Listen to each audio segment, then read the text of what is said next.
Alléluia. Je vous salue tous au nom précieux du Seigneur Jésus-Christ de Nazareth. Mes chers frères et sœurs, bonjour une fois de plus. Ou si vous êtes là c'est le soir, bonsoir, je ne sais pas. La dernière fois, nous avons parlé de la foi. Je vous ai dit qu'on devait parler de la foi aujourd'hui en profondeur. Pour connaître vraiment ce que c'est que la foi. Avoir la foi en Christ. Nous allons d'abord commencer par une prière. Nous allons invoquer le Saint-Esprit à venir conduire cette prière au nom du Seigneur Jésus-Christ. Baissons nos têtes, prions. Père éternel, Seigneur Jésus-Christ, mon Dieu, mon roi, toi qui es l'alpha et l'oméga, toi qui es au début de toutes choses, à continuer de toutes choses, à la fin de toutes choses.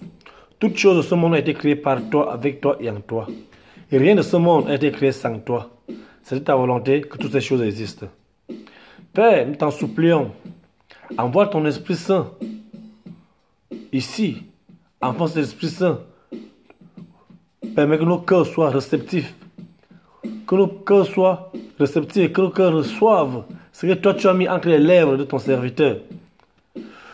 Que tous ceux qui écoutent le son de ma voix, Seigneur, que ça leur soit un bénéfice à ne jamais oublier.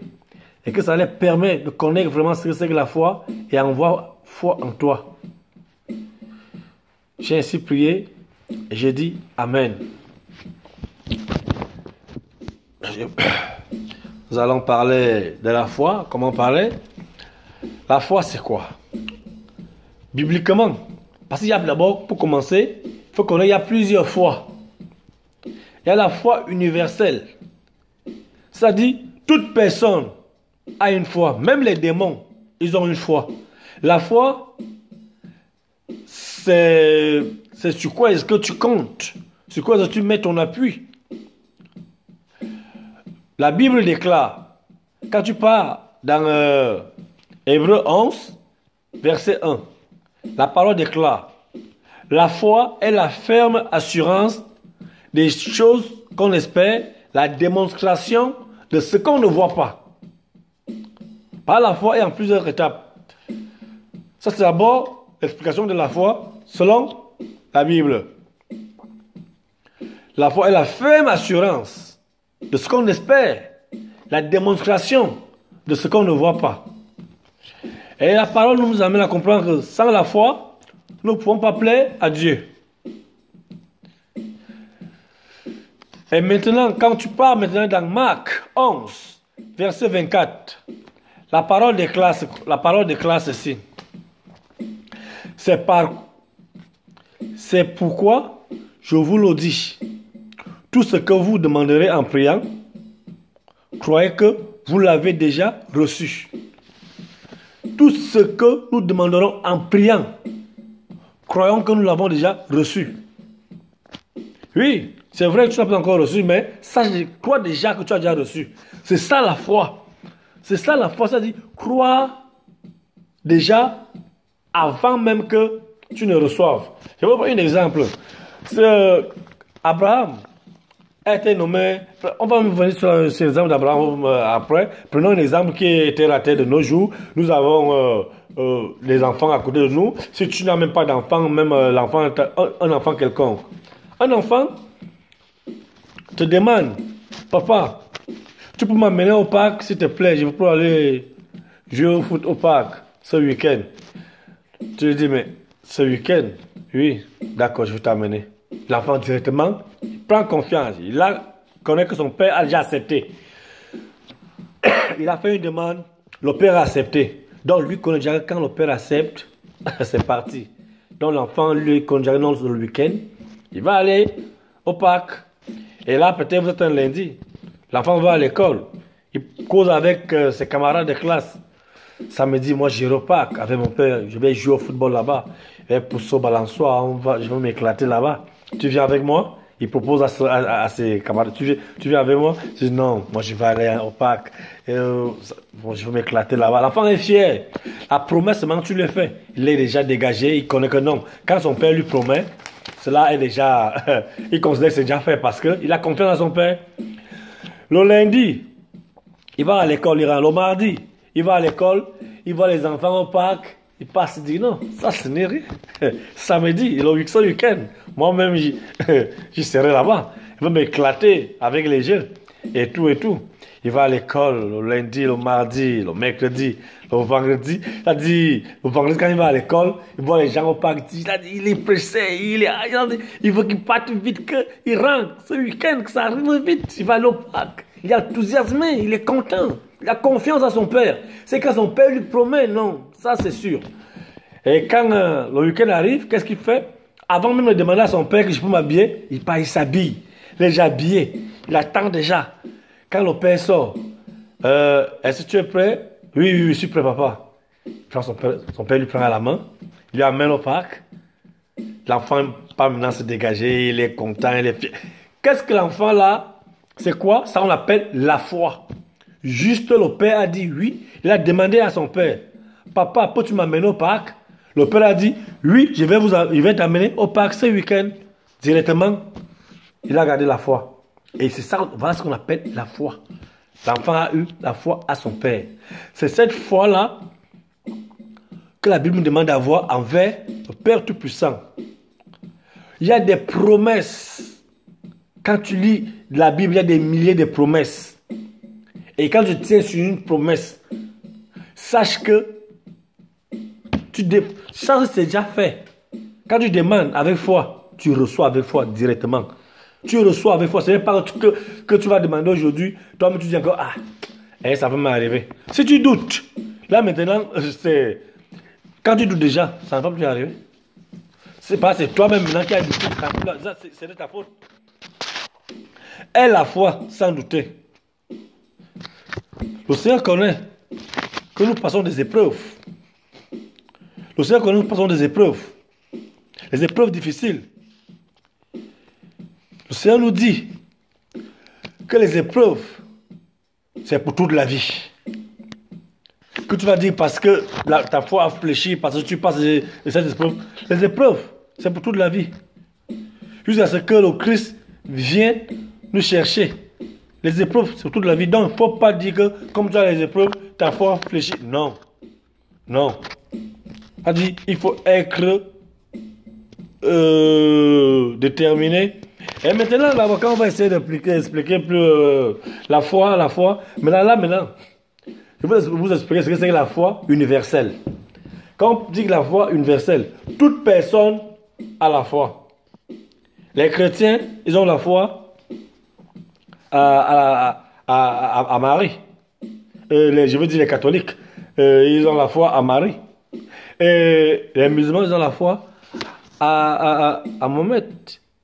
Et les bouddhistes, ils ont la foi à leurs idoles. Même ceux qui croient, il y a ceux qui croient aux forêts, les instruments de forêt. Ils ont aussi, c'est leur part de foi là-bas. C'est-à-dire, il y a la foi chrétienne, il y a la foi bouddhiste, il y a la foi, certains croient aux idoles. Chacun a sa foi parce qu'il croit à quelque chose. Mais toi, qui as la foi en Christ, ne laisse pas ta foi. La Bible dit, plusieurs personnes ont fait œuvre de foi. Si ta foi est en Christ, sache que si maintenant tu perds la vie, tu vas aller là où Christ est.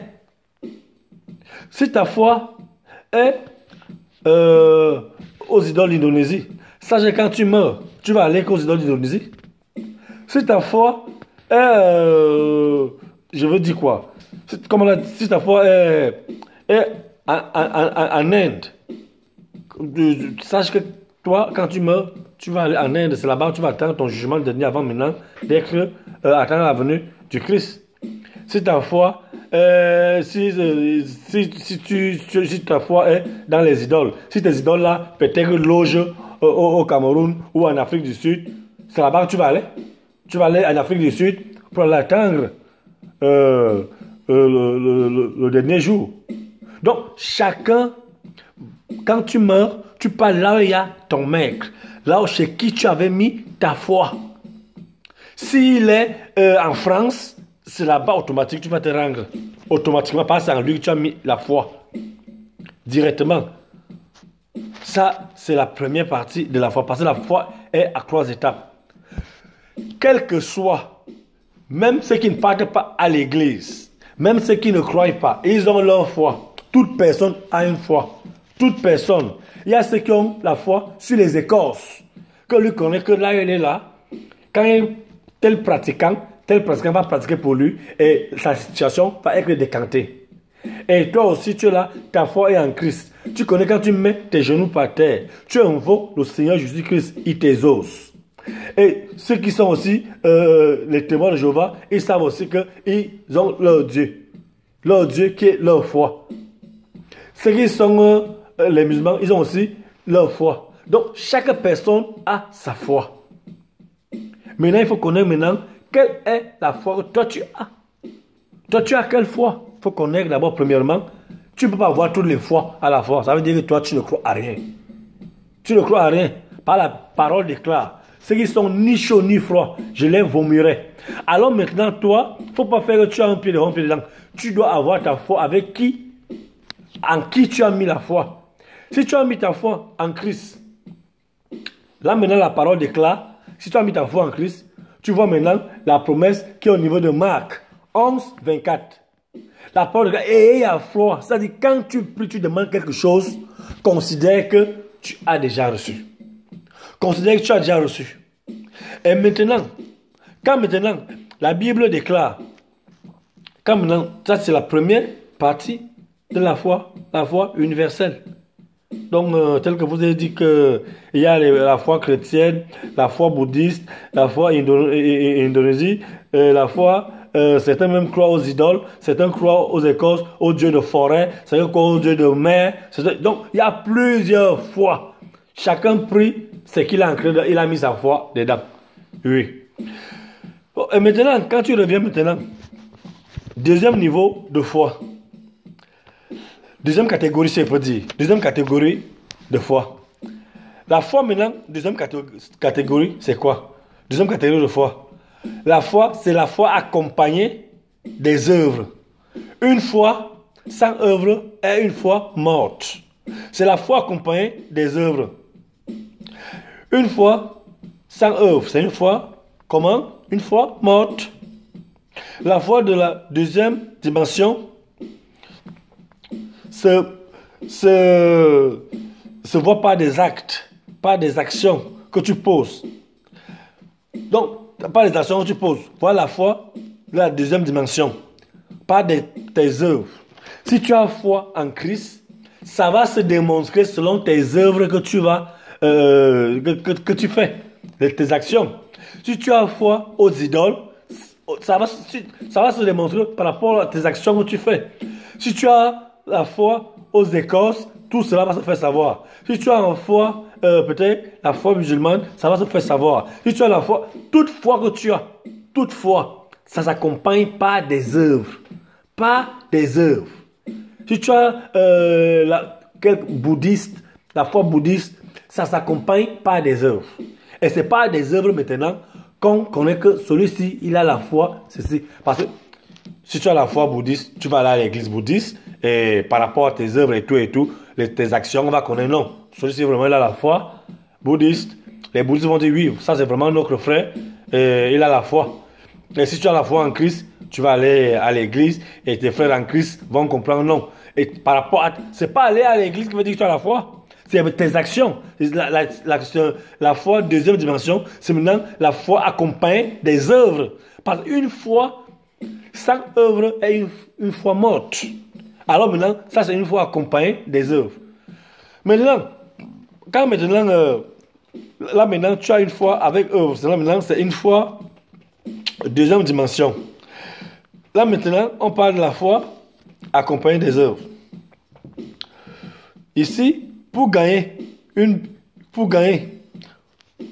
quand maintenant tu, par exemple, pose la question, je ne sais pas, pose la question à ton voisin, es-tu sûr que ton nom est écrit sur le livre de vie? Si tu n'es pas sûr, ça c'est ceux qui croient,